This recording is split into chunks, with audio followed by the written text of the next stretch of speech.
all credit to Haye, because with a busted leg, he stayed in there. Most people could have bailed out. People were saying he should throw the towel in and all sorts, but he stayed in there as long as possible. It was a dogfight, and at the end of the day, you've got to do what you've got to do. Credits to Tony Bellew. He stood in there with a heavyweight, and it was amazing that he took his best punches as well. As a cruiserweight moving up to heavyweight, he took his best punches and went toe-to-toe. Credit to Bellew. He was on Instagram and posted who his doctor was, so I quickly popped on the internet and did a bit of research. I heard this doctor works with a lot of footballers and does their knees. You can see his knee went. Those are the words of Anthony Joshua, giving credit to both David Haye and Tony Bellew following their fight last Saturday night. Now, it has to be said that David Haye didn't make any excuses this time in terms of his injury. But to be fair, he didn't have to, because the vast majority of the public and the overwhelming majority of the boxing fraternity have acknowledged and could very easily see that David Haye was injured during the fight. So David Haye don't have to come out and say, well, I had an injury, and blame it on that. He don't have to do it, because the public are doing it for him.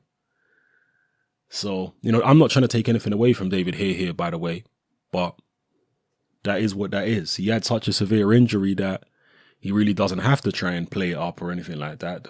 The crowd are doing it for him, and he has found some kind of redemption in defeat this time.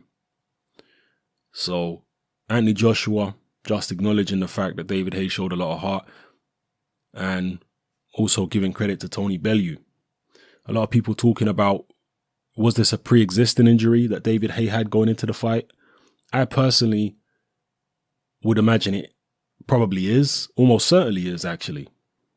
Because for him to go to an ankle specialist about his Achilles just a few days before the fight, that would be a incredible coincidence if he went to a specialist just for mind games or publicity without actually having an Achilles issue, and then went into the fight and actually seriously damaged his Achilles. That would be too much of a coincidence, because he could have picked any type of specialist to go to if he just wanted to play mind games with Bellew and act like he may have an injury. He could have gone to see someone about his shoulder, his back, his neck, anything. But no, he specifically went to somebody who specializes in, leg and foot injuries. So to me, that shows that this was a pre-existing injury that he brought into the fight. Maybe it's been a chronic injury that he's had for a long time. Maybe it's something that occurred in camp or a couple of months ago. Who knows? But I do think it was a pre-existing injury which had healed somewhat, but was, exasperated. It reoccurred during the fight, during the stress of a fight situation. So those are my thoughts on that. Drop your thoughts in the comment section below. Let me know how you feel about everything I talked about in this video, the quote from Anthony Joshua, etc. All right, it's happening. I'm out.